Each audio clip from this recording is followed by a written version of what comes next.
Well, thank you, Deputy Speaker, and today I stand to support the Social Services Legislation Amendment Family Measures Bill, and in doing so I'm supporting the government strategy to bring the expenditure on social services under control and ensure its sustainability and longevity. I'm sure there are very few who would disagree with me in saying that Australia's social services system is one that we can be, as a nation, very proud of. As Australians, I believe we care about each other. We help those in need, we look after each other, and to be frank, we are the envy of the world. I suspect, Mr Speaker, this is one of the driving reasons behind why so many people bypass many other countries to get in unsafe boats and seek refuge in our country. Our social services system reflects this attitude of caring and looking after one another. Our social systems is comprehensive.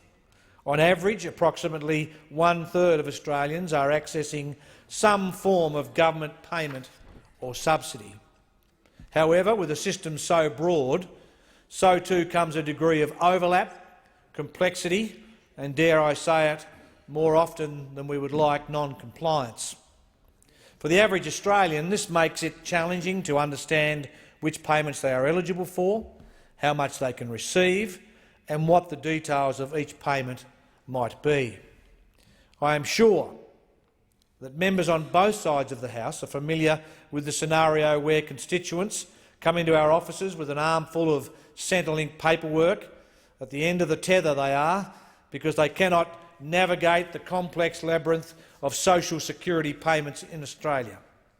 The scale of our social security system makes it one of the strongest, most comprehensive systems in the world, and it's a financial safety net that exists for Australians that is one of the greatest strengths of our society. If we are to have a social security system that's fair, it must also be fair on future generations of Australians. It's not always just about us, Mr Deputy Speaker.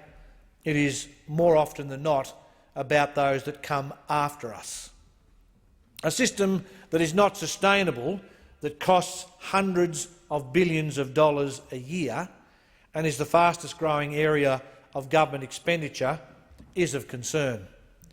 It is not fair on our children or our grandchildren, who will be saddled with debt after years of what we all now know as Labor budget blowouts. In the years that Labor was in government from 2008, Labor delivered deficits totalling $191 billion. And if the budget was to be left on the trajectory that Labor set it on, an additional projected deficit of $123 billion over the Ford estimates would have increased that deficit further.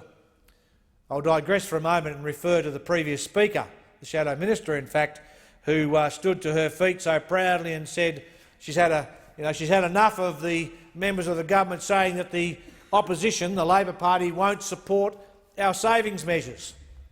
I've never said they won't support them. I've always mostly said they won't support most of them.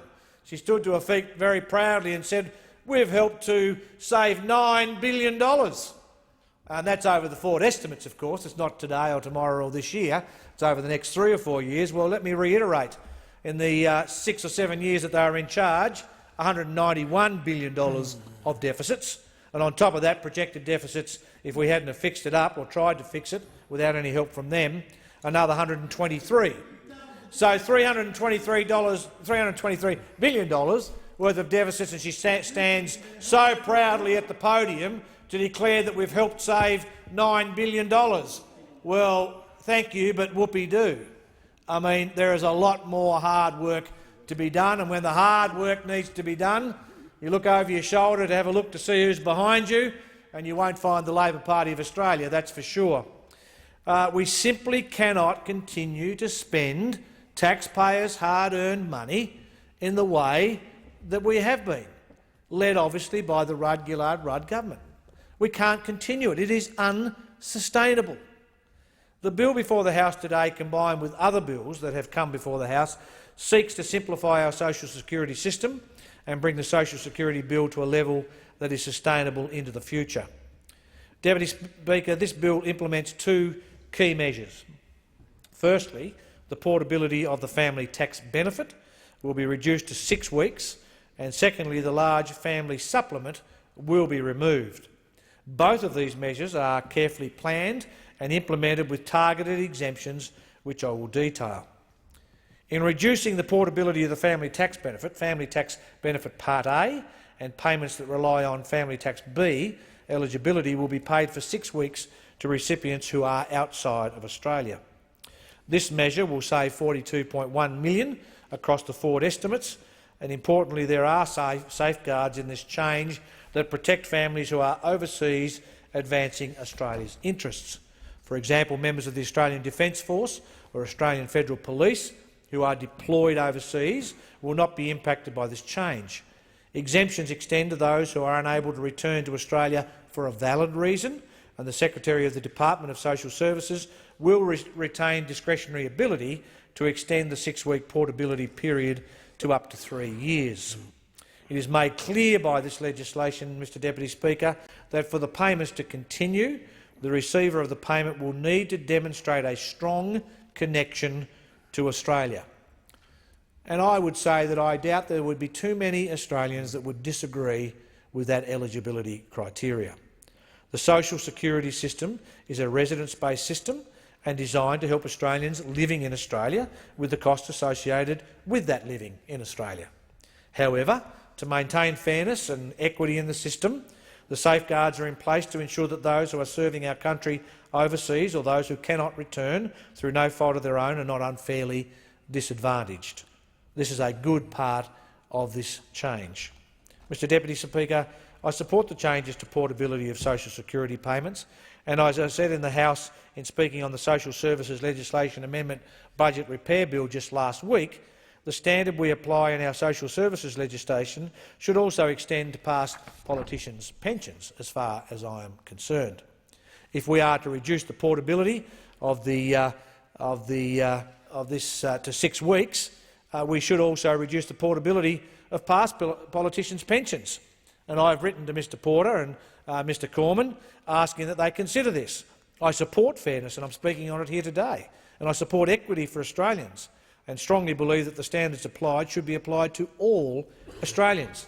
I don't see how it's fair to allow former Prime Ministers in particular to pretty well pack their bags and leave the country and still be able to collect their pensions at the expense of the Australian taxpayer. I think if we're going to talk about fairness and equity, that's something that we should be looking at. No one's suggesting they shouldn't travel overseas and to fulfil the role that we would seek them to fulfil as past Prime Ministers from whatever side of the Parliament. But when someone packs their bags and basically moves to New York, or takes up a professorship in a university somewhere around the world, and kisses us goodbye for a year or half a year or 2 years, I don't see the fairness in that. And I've written, as I said, to Ministers Porter and Cormann, seeking them to at the very least, have a look at that. The second measure in this bill is the cessation of the large family supplement. Will save the taxpayers $177.3 million over the forward estimates. Whilst a small component of the Family Tax Benefit A, the total savings are significant. This government is committed to ensuring the social services system is as efficient and cost-effective as possible. There has been consistent evidence from the National Centre of Social and Economic Modelling that each additional child in a family costs less than the previous children. As families grow, some of the costs incurred in preparing for the first child do not reoccur. This may be a particular matter of interest for you, Mr Deputy Speaker, as your own family grows. I'm sure you'll be pleased to hear that it gets cheaper. They're cheaper by the dozen. You'll only have 9 to go. This has been reported in the most recent research, finding that a family's second child costs 83% of the first, while the third child costs 69% of the first. So, Mr Deputy Speaker and anyone else that might be interested, you go on long enough and you get the last one for free. You get the last one for free, they cost you nothing, if that's to be true. This clear trend in costs to families makes it quite clear that this change is both sensible and an improvement to the social services system. Removal of the large family supplement has had significant support from a number of review bodies, not to least to mention the Henry Tax Review, the National Commission of Audit, the McClure Reviews, of which there have been a couple, and they all support the removal of this payment. As the McClure review stated, the removal of one supplement helps to simplify what is such a complicated system for families. The removal of this payment is one small step toward making our social security system simpler and fairer and better targeted, so that the people it is designed to support can better understand and access it. Those opposite could sit there and oppose the bill, but thankfully they're not on this occasion by the sound of it. But when they have their constituents ask them why the social security system is not only complex but understandable, I hope that they'll reflect on those other bills that they've refused to support and try and offer an explanation to their constituents as to how this government or any government may in fact fix the problems, but I don't understand why they would choose not to assist us in that. In 2015-16, the government will spend approximately 1/3 of its total expenditure on social services, of which approximately $20 billion, that's $20,000 million, will be spent on family tax benefit payments. A total saving of around $200 million that this legislation provides represents, Mr Deputy Speaker, just 1% of the $20 billion that we are talking about with family tax benefit payments. And I believe this is a very reasonable, it's a fair measure when compared with the generous payments that will continue to be available to families.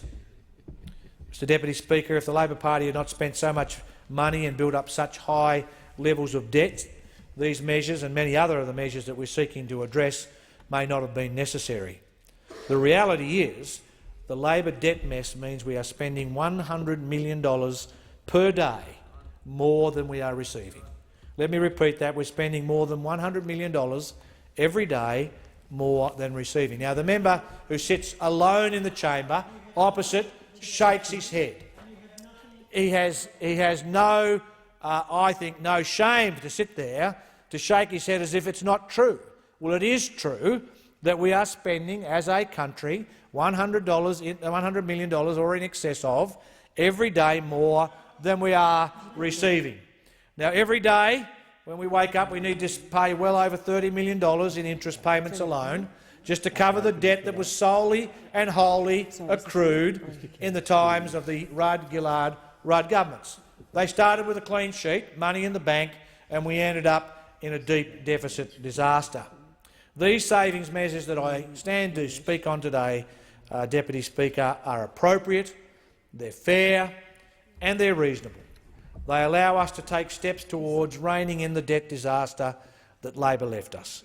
We cannot continue to spend the way that the Rudd-Gillard-Rudd government did, and despite every effort by those opposite to stand in our way, we will continue to do what is right and what is prudent for the people of Australia and those that will come after us. I commend the bill to the House.